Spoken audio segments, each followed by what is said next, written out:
Hello and welcome again to another edition of the Ask Dr. Pickel show, where we try to find answers for people with chronic health conditions, chronic health problems.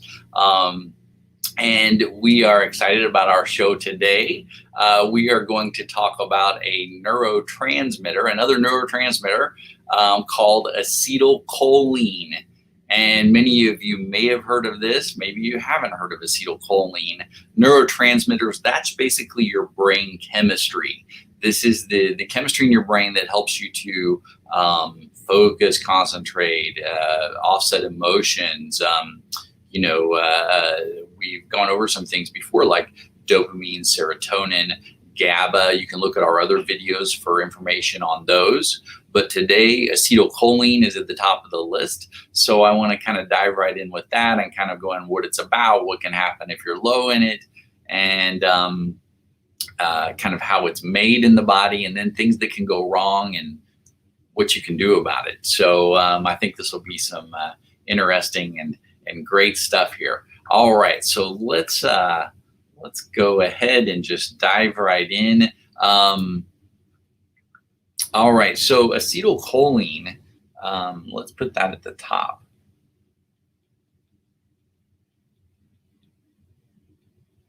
Okay, and acetylcholine does a few things there in the brain. It's especially known for the way it affects cognition. I mean, your ability to think, to reason, the ability of the frontal lobes of the brain to work and kind of do their job. We'll talk more about that in a minute. Another big one that it affects is memory. Memory is key with acetylcholine, and we're going to talk more about memory too and how that fits into certain conditions, because I get a lot of patients who have memory problems, and oftentimes they'll just blame it on age. They'll say, oh, I'm getting old, and so my memory's going. And it's easy to put it off as that, but that's not true. Declining memory isn't age-related. It's actually a health problem. It's a health condition. Memory decline, there could be many factors going on that we're going to talk about. So if you have a declining memory, don't just take it as, oh, I'm getting older. I actually have some patients that are in their 80s and 90s who have amazing memories. I mean, so if it's just age, then everybody would have this. So again, it's not age. So don't just put it off as that. Also, learning, our ability to learn, pretty important, not only for kids in school, but also adults. Acetylcholine, very important. And then it's also involved in muscle contraction, our ability of our muscles to work. And we're going to talk more about that too as we get into this. Okay, so acetylcholine does a lot of things, and we'll go into some more specific. In fact, let's just do that now. Let's say some specific symptoms that go along with acetylcholine. If it's not being manufactured enough, or if there's what we could say is a deficiency of acetylcholine, those things. One of the things that'll come to the top of the list on that is visual memory.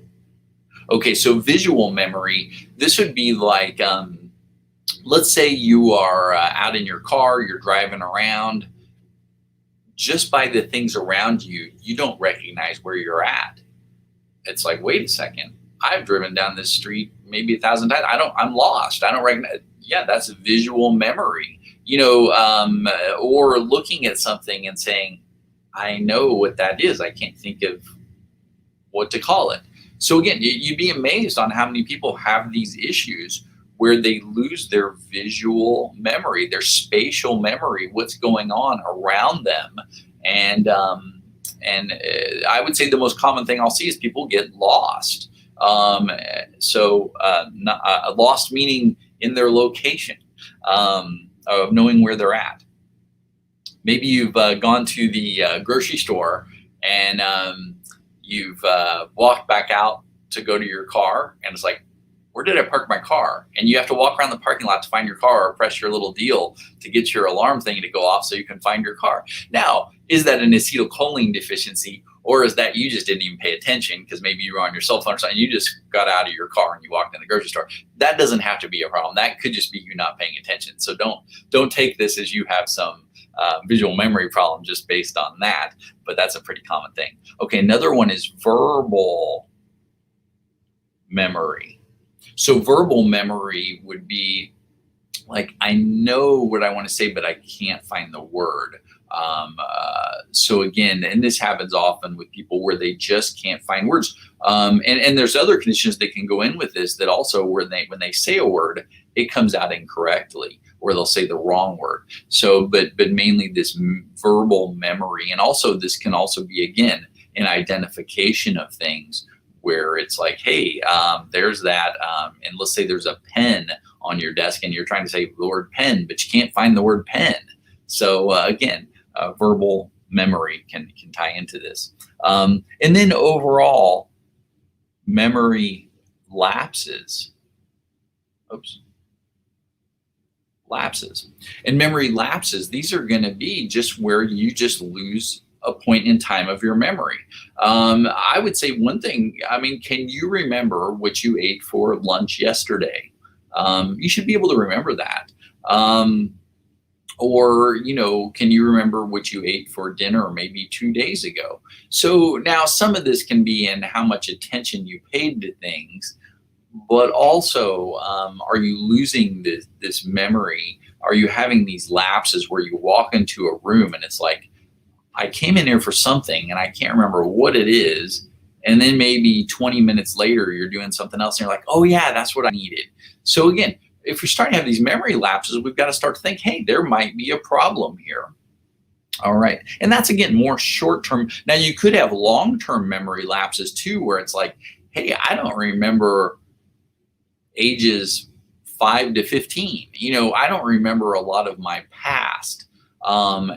Now, again, this could be an acetylcholine issue, yeah, or this could be, sometimes trauma will do things to the brain too. So there's different things that can go into this too. So again, it's not just looking at, hey, do I have this one symptom? Yeah, I've got an acetylcholine problem. No, it's more that, do we have a combination of symptoms that could potentially equal an issue here? So we'll get into more of that also, but definitely memory lapses. Another interesting one with acetylcholine is creativity. Let's put loss.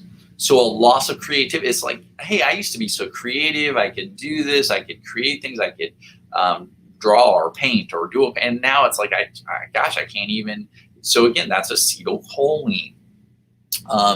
Another important one here too, that I think this is really important, learning. So, and again, this again can be in children or adults.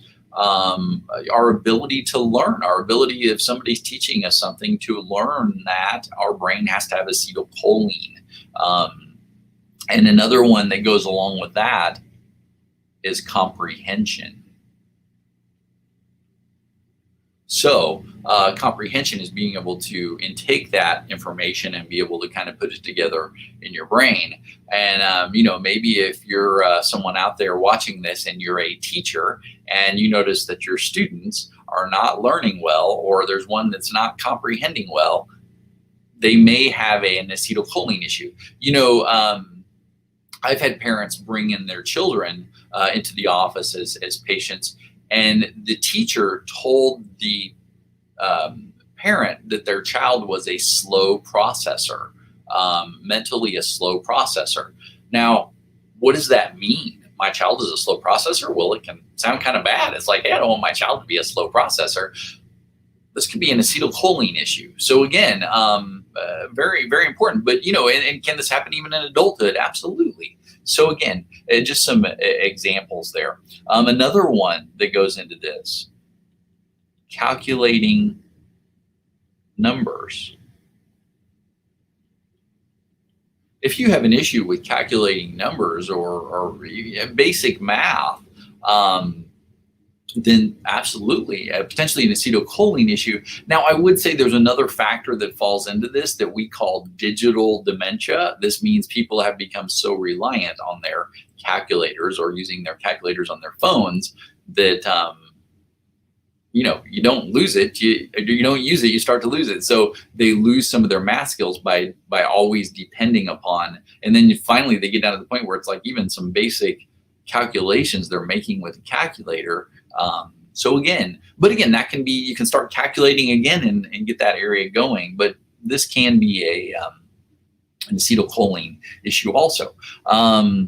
Another one, slow mental recall. And you can kind of define that. I mean, that can be just a slowness of recalling something. That can even fall into what we were talking about with short-term memory. Now, this is a big one. Recognition of faces. So pretty important there. Where do we see something like that? Where do people stop recognizing faces? Alzheimer's, dementia. You'll see people with Alzheimer's or dementia where the parent doesn't even know their own children. They cannot recognize them. Scary and very sad. Again, this fits into acetylcholine, which acetylcholine is one of the major neurotransmitters utilized by an area of the brain called the temporal lobe. And this temporal lobe of the brain is the main area of the brain that's affected by dementia and Alzheimer's. Yeah, this is our memory area, recognition of faces. Actually, it does quite a few other things too. But yeah, absolutely. This recognition of face is pretty important. And, the Alzheimer's disease dementia is becoming rampant right now. It's such a major issue. And really conventional medicine has no real answers for that. So again, we've got to look at other things like acetylcholine and your ability to utilize acetylcholine properly for people who have these issues. There's about 7 stages of Alzheimer's. And, when you get past about stage 4, treatment becomes less and less effective, and also, potential for results becomes less too. So again, catching these things early is so important. You can't just say, hey, this is just old age, I'm getting older. No, you're setting yourself up. Don't see yourself as a victim. You've got to be proactive with this stuff. If you start to notice, hey, I'm starting to feel this, and this, get help. And again, you're not going to find help for these issues with conventional medicine. They aren't proactive in this. They're saying, oh, well, it's just age, or I have so many patients who come in with these issues who they're told, oh, you're just aging, you're getting older, you're losing your memory some, we'll just kind of watch it, see how it goes. And because again, the only tools in their toolbox are some very strong medications. So there's nothing in a preventative nature. We've got to look at preventative things with dementia, Alzheimer's, and these early symptoms like this, so it doesn't get to that point in the first place, and deal with it early. You can't, again, don't blame things on age. Don't be a victim to these things, because it doesn't work that way. All right. I would say another thing that can affect this besides let's say inflammation in the brain can accelerate these issues. And we'll talk more in detail about what can specifically affect acetylcholine. Inflammation in the brain, remember, gut inflammation equals brain inflammation, toxins in the brain, infections in the body, trauma to the head trauma. If you've had a concussion or multiple concussions, you're more susceptible to problems here. So again, you may need more proactive support. Let's put it that way.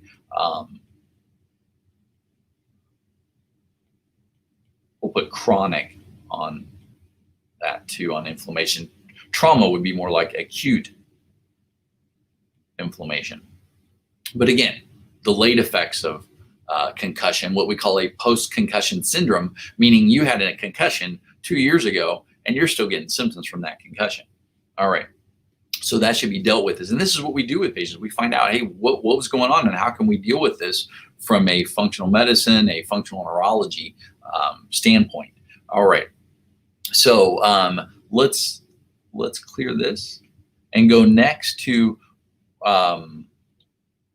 Where is acetylcholine? We're going to write ACH for acetylcholine made. Okay, so acetylcholine, again, we've got the brain, and then we've got this wall. We talked about this in past videos too, and then we have the body. So what's the name of that wall? Everybody should know that now, hopefully. It's your, we'll call it the BBB, the blood-brain barrier. Remember, that's the wall that keeps things in your body from getting to your brain, especially inflammatory products, immune system cells from your lower body into your brain. It's this wall that's pretty darn important. And of course, it can have problems in itself, especially if you have chronic inflammation in your body or your brain. So in the brain, and I'm not going to bore you with some of these names of some of these things, but in the brain, acetylcholine is manufactured. And again, there's a manufacturing process with all these neurotransmitters. There's a pathway to their creation. So, and there's different locations for that add to manufacturing. Acetylcholine is manufactured directly in the brain. Is one area it's manufactured, and especially in the brain stem.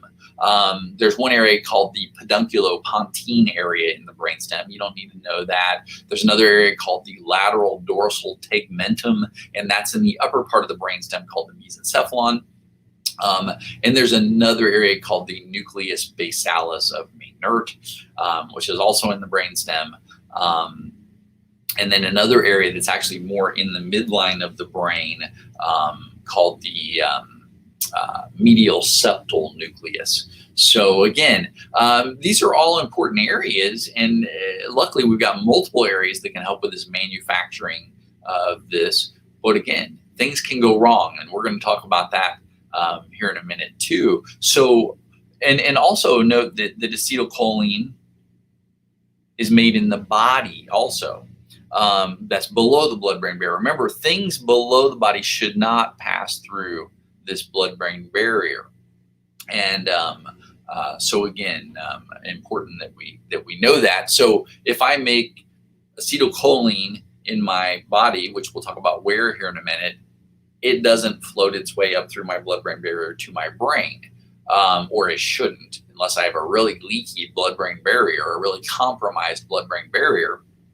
And again, the half-life also of neurotransmitters, once a neurotransmitter is made, it lasts milliseconds, microseconds. I mean, just tiny amounts of time. So it's there and then it's gone.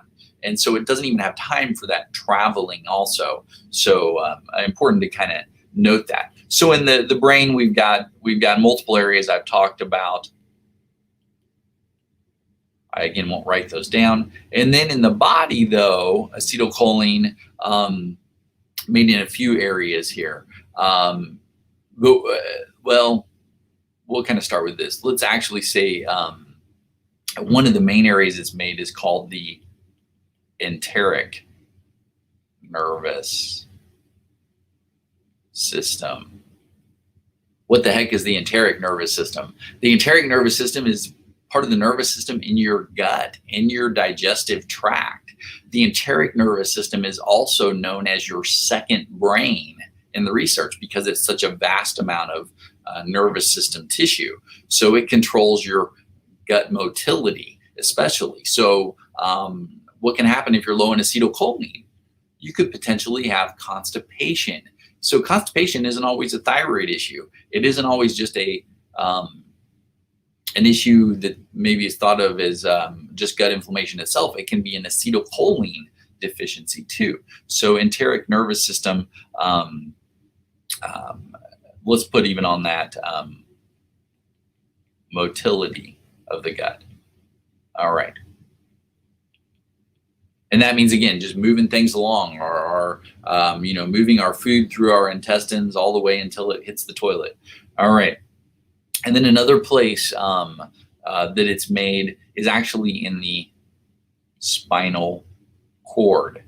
And actually, it's an area in the spinal cord. It's called the, I'll just write DRG, which means dorsal root ganglion. This just helps for the transmission of nerve impulses. So again, pretty important in the manufacturing in these areas. And mainly, what does the body use acetylcholine for? Mainly for the autonomic nervous system.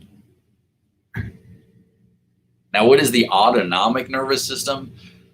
This is your sympathetic nervous system and your parasympathetic nervous system. Let's just use the word autonomic nervous system. Means the things in your body that are kind of on autopilot, meaning that you don't have to think about your heart beating. You don't have to think about breathing. You don't have to think about digesting your food. You don't have to think about sweating.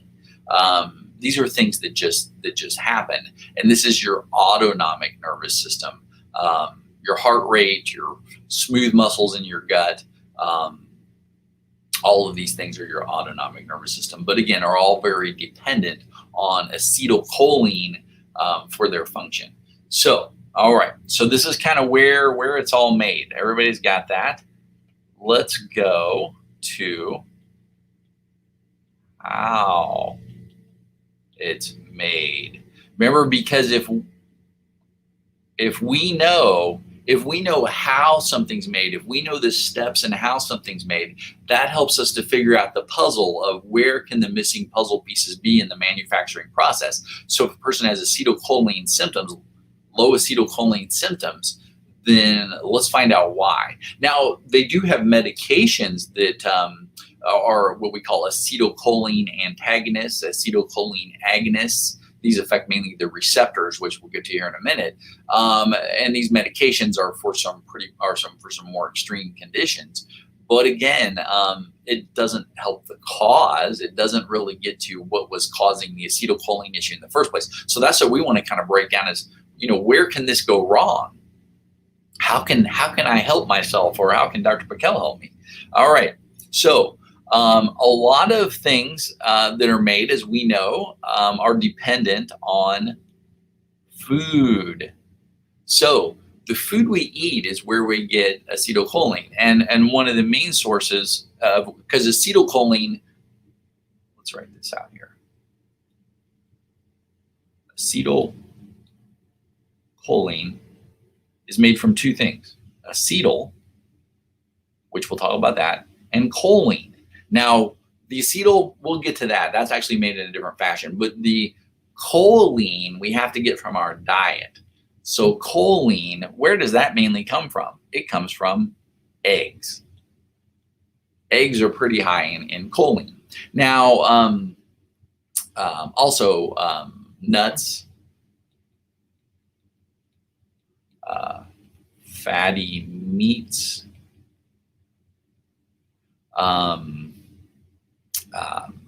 let's see here. Even like tofu and let's say milk, but fatty milk, like let's say cream. Yeah. So these are your main sources of choline. And I'll talk about another source here in a little bit too. So what can happen? What can already start this problem off? If we're having a problem, number one, maybe we don't eat enough of this stuff. Maybe you are a vegetarian and you don't get a lot of choline in because you don't eat fatty meats, and maybe you don't even eat. Hopefully you eat some nuts, which you won't. You'd have to eat a lot of nuts. Eggs, maybe you don't eat eggs. So again, if your dietary sources aren't there, that can be a problem already. Another problem that can go into this, though, even further with food, because usually people are getting in enough of these foods. It's more that what can affect this? Gut inflammation.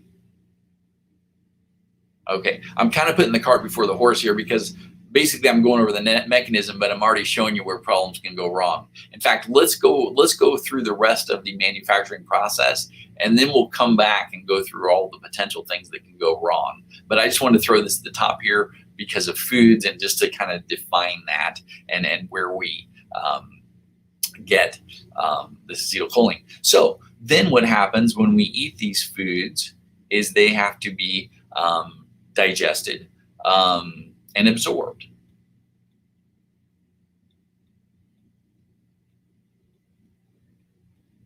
Now, because choline is a fat or an oil, it requires an enzyme that we make called lipase. And it requires, what does your gallbladder make? Bile. Well, actually, your gallbladder doesn't make it. Your gallbladder holds it. Your liver makes it. Your liver basically is putting together bile, and that bile is held in the gallbladder. Okay. So, but we need bile to break down fats and oils. We need lipase to help break down fats and oils. So, pretty critical there. All right.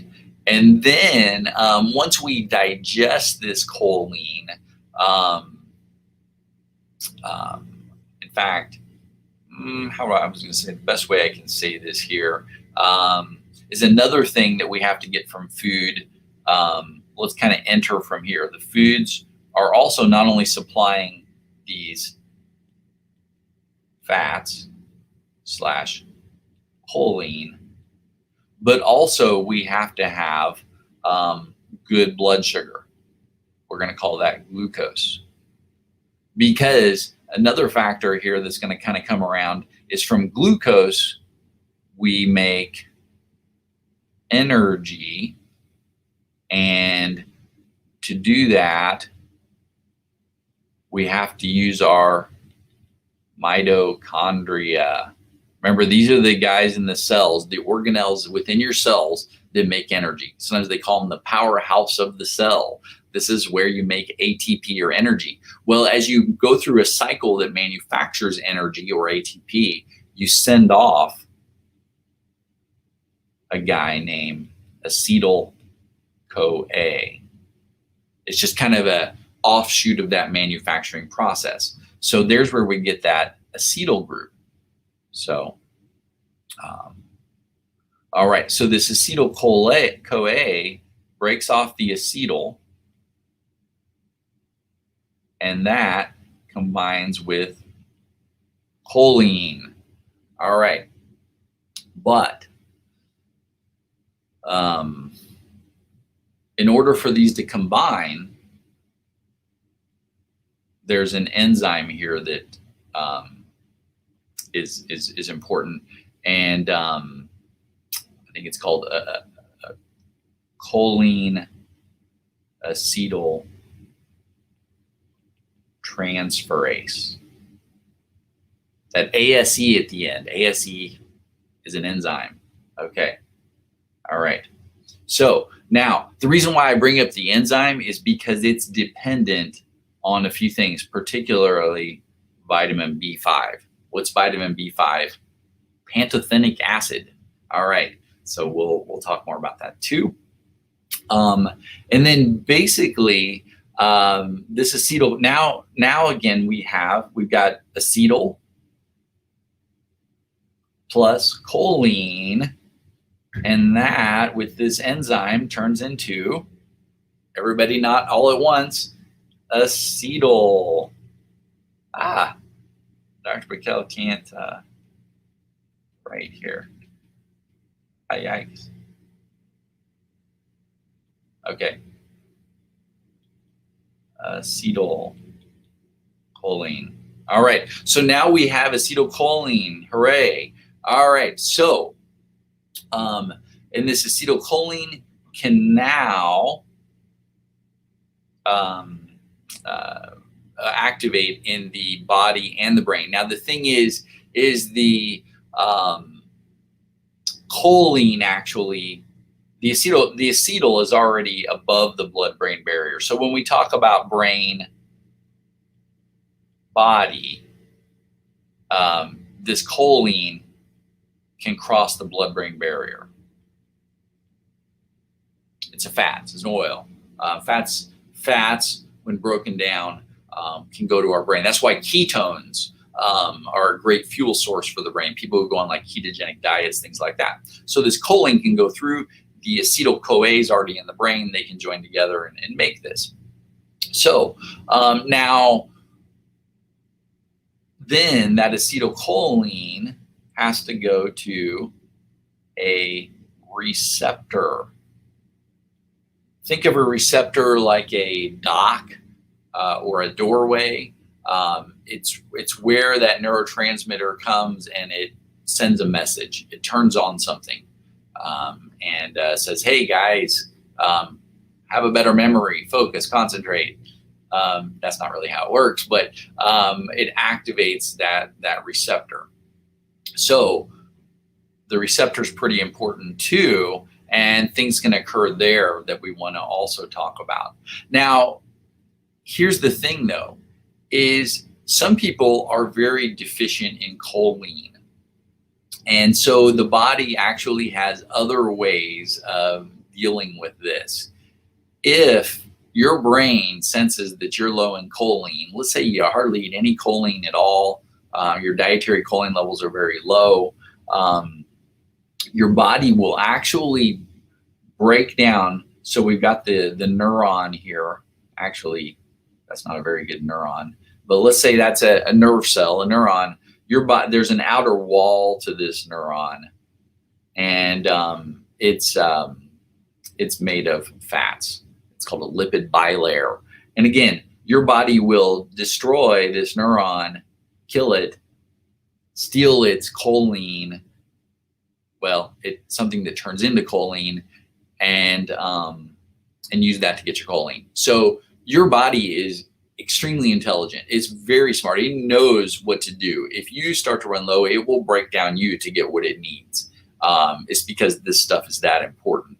So we don't want that pathway to work. We don't want your body breaking down your nerve cells, your brain cells, to get choline. It's not a good thing. All right. So where can this process really go wrong? Okay, which we talked about this. We talked about foods and gut inflammation. You could be eating tons of choline. You could have a diet great in choline, but if your gut is inflamed, if you're not digesting, if you have low stomach acid, if you have had if you've had your gallbladder removed, potentially that could cause a problem with bile release. If you aren't making lipase very well, you have some enzyme deficiency, your pancreas isn't making enzymes as well.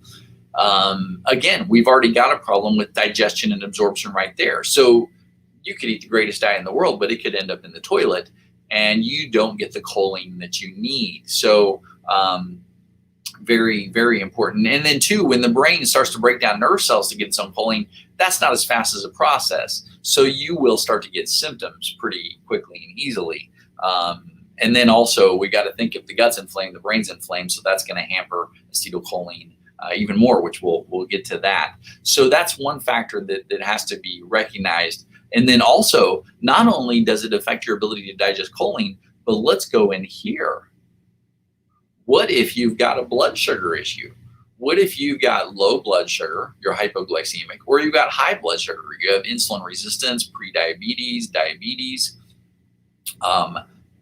Again, a lot more people have those things than realize, or they'll say, oh, I don't have diabetes. Well, yeah, you might not have diabetes, but you may have prediabetes and just undiagnosed.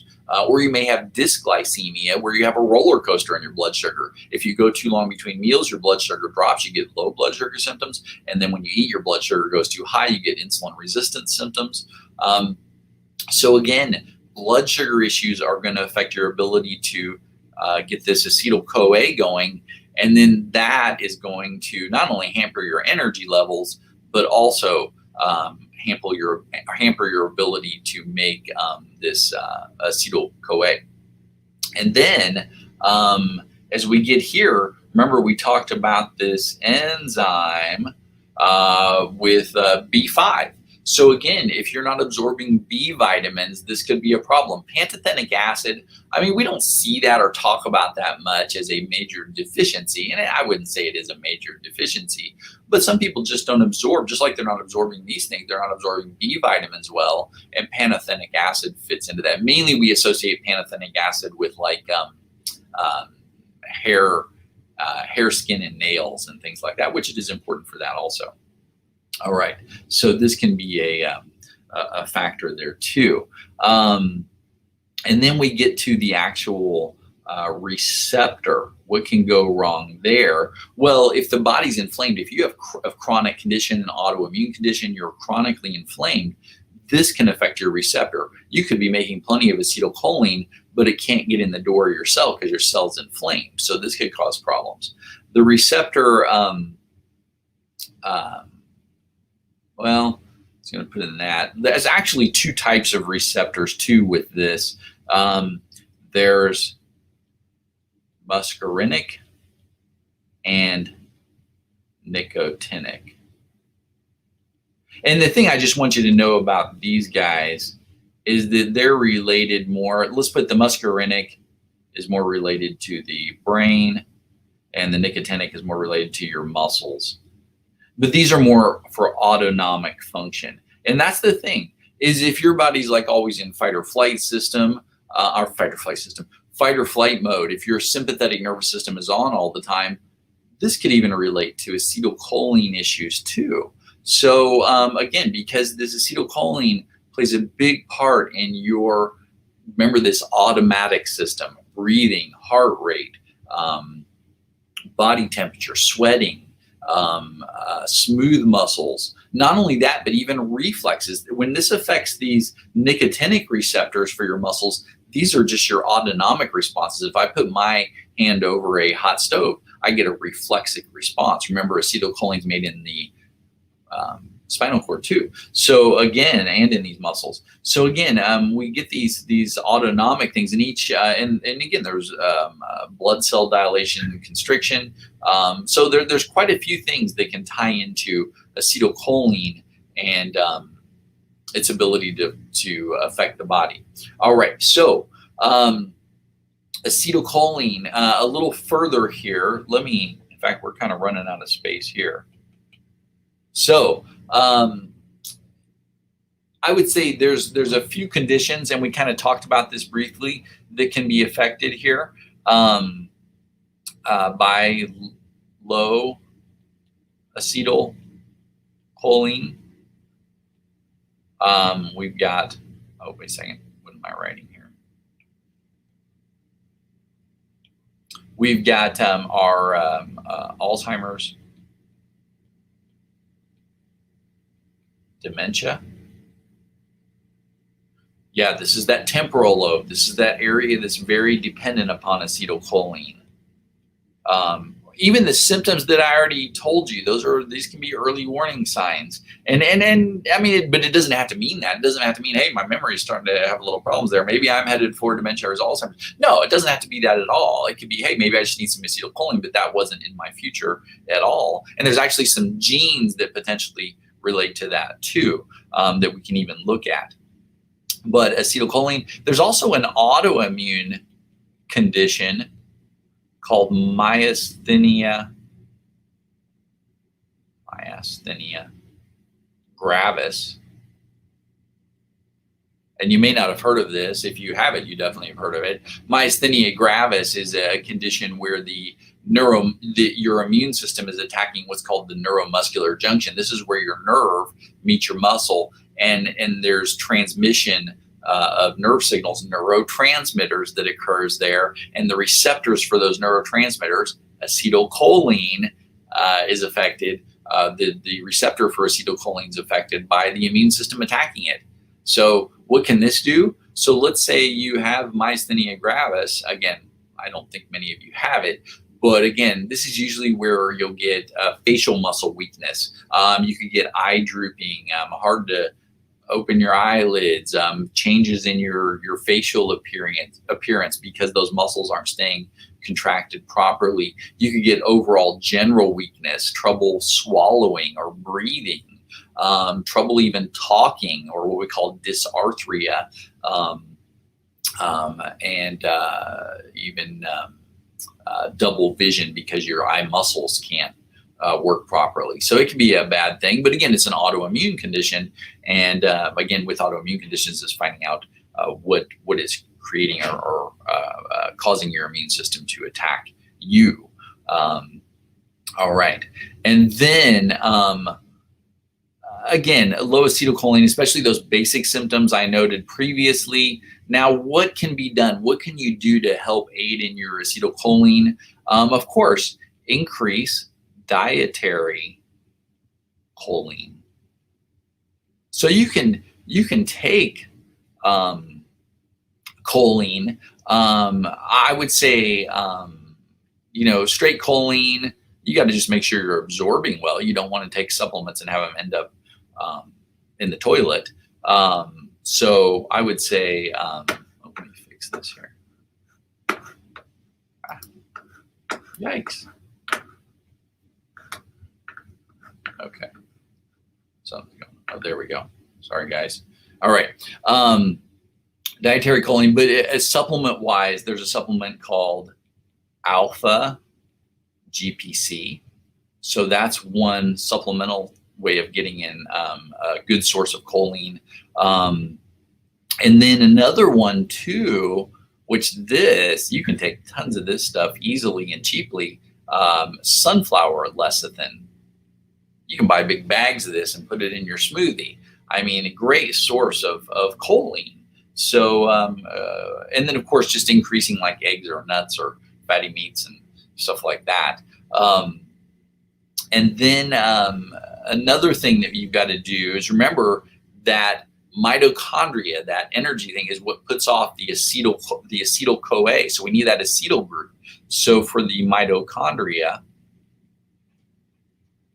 there's different supplements for mitochondria, and there's different things that could go wrong. So, but these would mainly relate maybe to this in particular, making acetylcholine, and one of those can be niacin, which when it's used at the level of the mitochondria, it's more in a form of niacinamide, but niacin is a great source.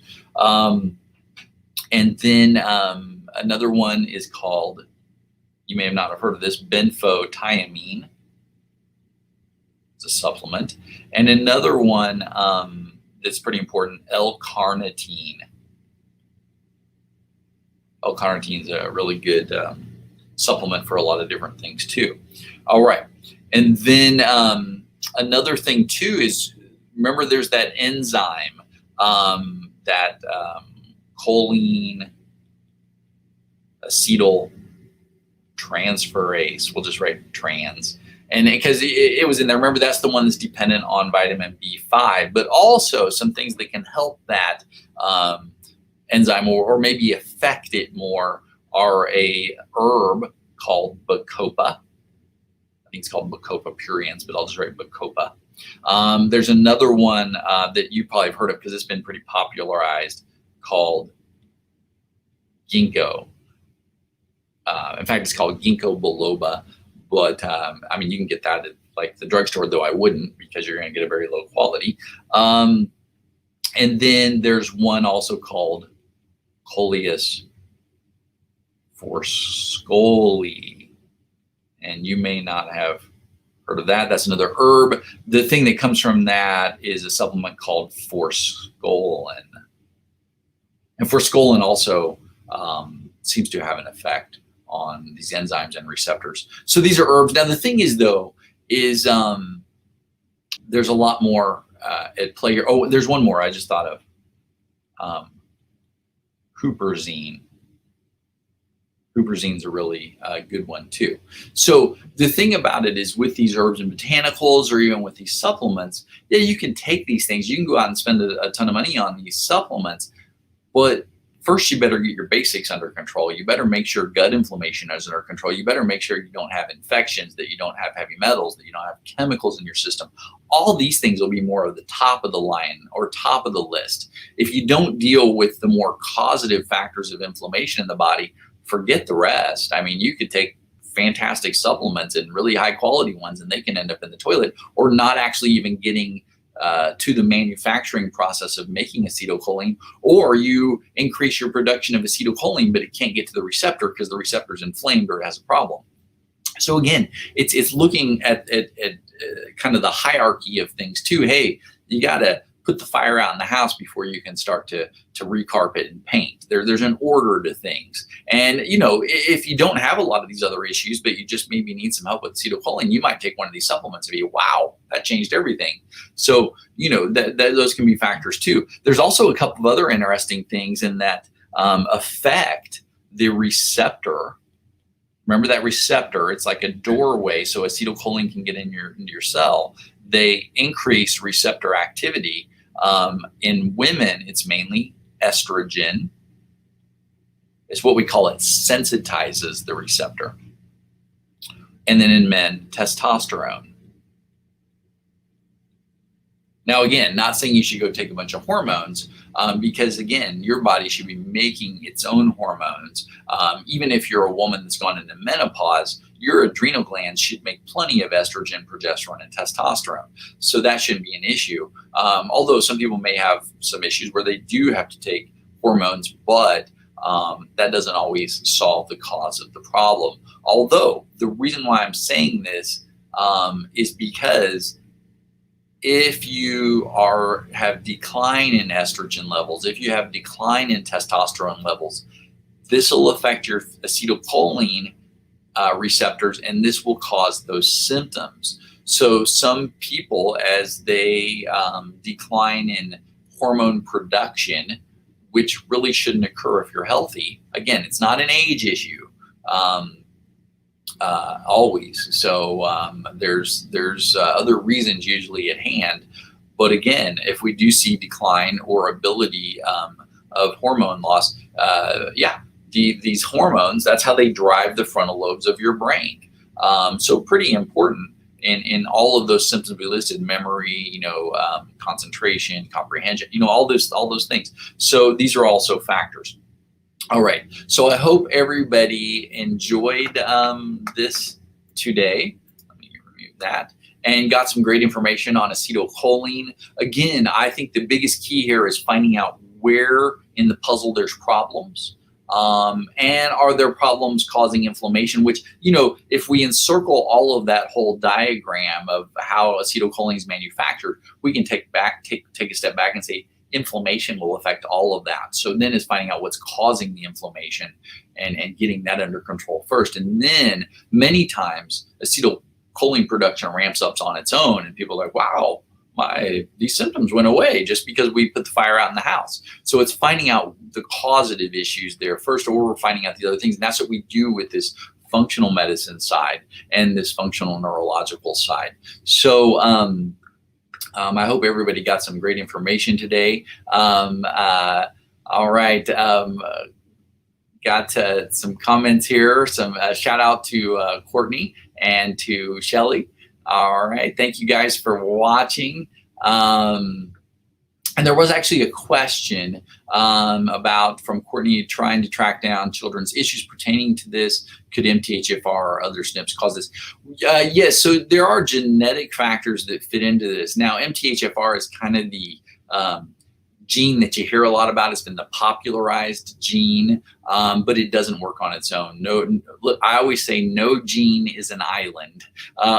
There's a bunch of genes that work together. But again, if you are low in folate, this could cause other problems, and they mainly relate to your body's ability to what we call methylate, which can have to deal with neurotransmitter production, can have to deal with keeping inflammation under control, and a lot of other factors in the body. So it can fit in to the picture. I don't think with acetylcholine it's the main picture. Now, there are other genetic SNPs, one called PEMT that I didn't mention, that can fit into that, and that actually has to do with phosphatidylcholine, which, I didn't really mention too. Phosphatidylcholine is another source of choline that you can take, a great source. And then there's another thing that you can do is called phosphatidylserine, which can convert into phosphatidylcholine and into acetylcholine also. So again, any of these things can also be great things. I hope that kind of answered the question. But the genetic side, it is figuring out these genes, which of course we do a lot day in and day out. We have many ways of looking at this genetic picture, and sometimes some ways a lot easier and more cost effective than others. But all right, well, I hope everybody enjoyed today. Thank you for your questions, and I hope that you have a wonderful day. Keep watching us and share us on Facebook and YouTube, please. All right, thank you.